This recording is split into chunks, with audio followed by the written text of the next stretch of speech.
दोस्तों स्वागत है आप सभी का हमारे इस यूट्यूब चैनल हाई टारगेट में। दोस्तों आज हम देखेंगे क्लास 10th हिंदी का वीवीआई ऑब्जेक्टिव क्वेश्चन जो आपके बोर्ड एग्जाम के लिए बहुत ही इम्पोर्टेंट है। और दोस्तों उसके बाद हम लोग इसका ऑनलाइन टेस्ट भी देखने वाले हैं जिससे आप चेक कर सकते हैं कि आपको कितना प्रश्न याद हो चुका है।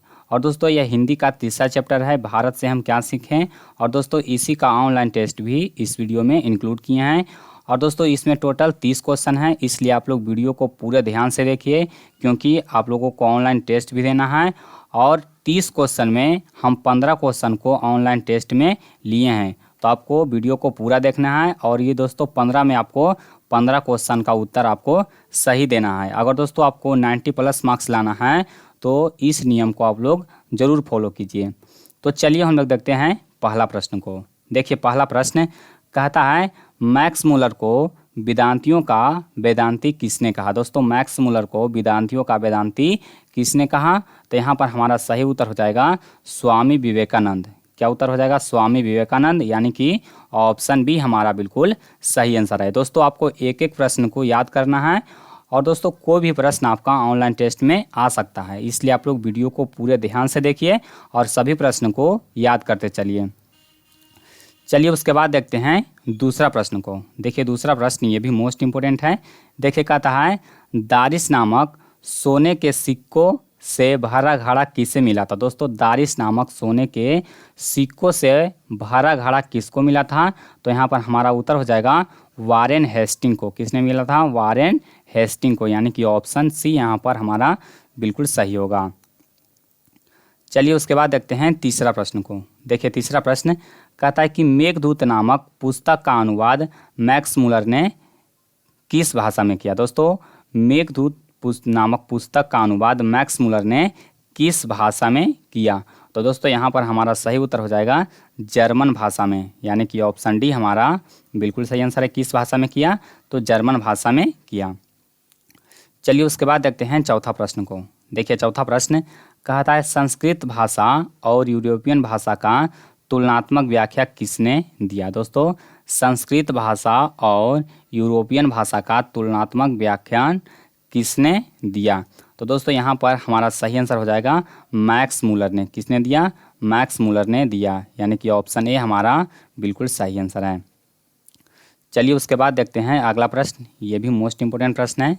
देखिए पांचवा प्रश्न कहता है कठ और केन उपनिषद का अनुवाद मैक्स मुलर ने किस भाषा में किया। दोस्तों कठ और केन उपनिषद का अनुवाद मैक्स मुलर ने किस भाषा में किया, तो इसका भी आंसर हो जाएगा जर्मन भाषा में, यानी कि ऑप्शन बी हमारा बिल्कुल सही है।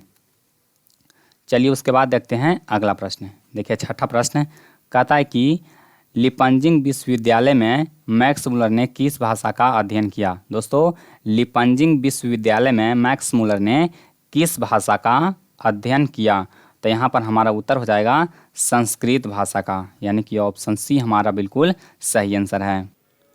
चलिए उसके बाद देखते हैं अगला प्रश्न। देखिए सातवां प्रश्न कहता है कि मैक्स मुलर की मृत्यु कब हुई। दोस्तों मैक्स मुलर की मृत्यु कब हुई, तो यहाँ पर हमारा उत्तर हो जाएगा 28 अक्टूबर 1900 ईस्वी में, यानी कि ऑप्शन डी हमारा बिल्कुल सही आंसर है 28 अक्टूबर 1900 ईस्वी। चलिए उसके बाद देखते हैं आठवां प्रश्न को। देखिए आठवां प्रश्न कहता है पारसियों के धर्म क्या नाम है। दोस्तों धर्म क्या नाम है, यानी कि पारसियों के धर्म के क्या नाम है, तो यहाँ पर हमारा उत्तर क्या हो जाएगा? यहाँ पर हमारा उत्तर हो जाएगा जरथुस्त्र, यानी कि ऑप्शन डी हमारा बिल्कुल सही आंसर है। कौन सा धर्म है? जरथुस्त्र। चलिए उसके बाद देखते हैं अगला प्रश्न। देखिए नौवां प्रश्न ये भी मोस्ट इम्पोर्टेंट है। देखिए कहता है कि जनरल कनिंघम का संबंध किससे है। दोस्तों जनरल कनिंघम का संबंध किससे है, तो देखिए आपको ऑप्शन दिया हुआ है। ए में वनस्पति विज्ञान से, बी है भूविज्ञान से, सी है पुरातत्व से और डी है मनोविज्ञान से। तो दोस्तों यहाँ पर हमारा सही आंसर हो जाएगा पुरातत्व से, यानी कि जनरल कनिंघम का संबंध किससे है, तो पुरातत्व से है। चलिए उसके बाद देखते हैं अगला प्रश्न। देखिए 10वां प्रश्न कहता है कि 172 दारिश नामक सोने के सिक्का का घड़ा कहाँ मिला था। दोस्तों 172 दारिश नामक सोने के सिक्का का घड़ा कहाँ मिला था, तो देखिए आपको ऑप्शन दिया हुआ है। ए में दिल्ली में, बी है गांधीनगर में, सी है वाराणसी में और डी है श्रीनगर में। तो दोस्तों यहाँ पर हमारा आंसर हो जाएगा वाराणसी में। कहाँ मिला था? वाराणसी में मिला था। तो हमारा उत्तर क्या हो जाएगा? ऑप्शन सी हो जाएगा। चलिए उसके बाद देखते हैं अगला प्रश्न। देखिए 11वां प्रश्न, ये भी मोस्ट इंपॉर्टेंट है, ये भी आपके ऑनलाइन टेस्ट में आ सकते हैं। देखिए कहता है महारानी विक्टोरिया ने नाइट की उपाधि प्रदान की, यानी कि महारानी विक्टोरिया नाइट की उपाधि किससे प्राप्त की? तो देखिए आपको ऑप्शन दिया हुआ है, मैक्स मुलर को, बी है अमरकांत को, सी है बिरजू महाराज को और डी है अशोक वाजपेयी को। तो दोस्तों यहाँ पर हमारा सही आंसर क्या हो जाएगा? मैक्स मुलर को, यानी कि ऑप्शन ए हमारा बिल्कुल सही आंसर है। चलिए उसके बाद देखते हैं 12वां क्वेश्चन। देखिए कहता है नालंदा विश्वविद्यालय कहाँ पर स्थित है? दोस्तों नालंदा विश्वविद्यालय कहाँ है? तो नालंदा विश्वविद्यालय बिहार में है। तो हमारा उत्तर क्या हो जाएगा? ऑप्शन ए हो जाएगा, बिहार में। चलिए उसके बाद देखते हैं अगला प्रश्न। देखिए 13वां क्वेश्चन कहता है निर्वंश विद्या का संबंध किससे है? दोस्तों निर्वंश विद्या का संबंध किससे है? तो देखिए आपको ऑप्शन दिया हुआ है, ए में वनस्पति विज्ञान से, बी है प्राणी विज्ञान से, सी है मानव विज्ञान से और डी है अंतरिक्ष विज्ञान से। तो दोस्तों निर्वंश विद्या का संबंध किससे है? तो मानव विज्ञान से है, यानी कि ऑप्शन सी यहाँ पर हमारा बिल्कुल सही आंसर है। चलिए उसके बाद देखते हैं। तो कहता है दारिश क्या है? दोस्तों दारिश क्या है? तो दारिश सोने की प्राचीन कालीन सिक्का है। तो यहाँ पर हमारा सही उत्तर क्या हो जाएगा? ऑप्शन बी हो जाएगा। दारिश क्या है? सोने की प्राचीन कालीन सिक्का। चलिए उसके बाद देखिए 15वां क्वेश्चन, ये मोस्ट इंपोर्टेंट प्रश्न है। देखिए कहता है मैक्स मुलर का जन्म कब हुआ? दोस्तों मैक्स मुलर का जन्म कब हुआ था? तो मैक्स मुलर का जन्म हुआ था 6 दिसंबर 1823 ईस्वी को। कब हुआ था? 6 दिसंबर 1823 ईस्वी को।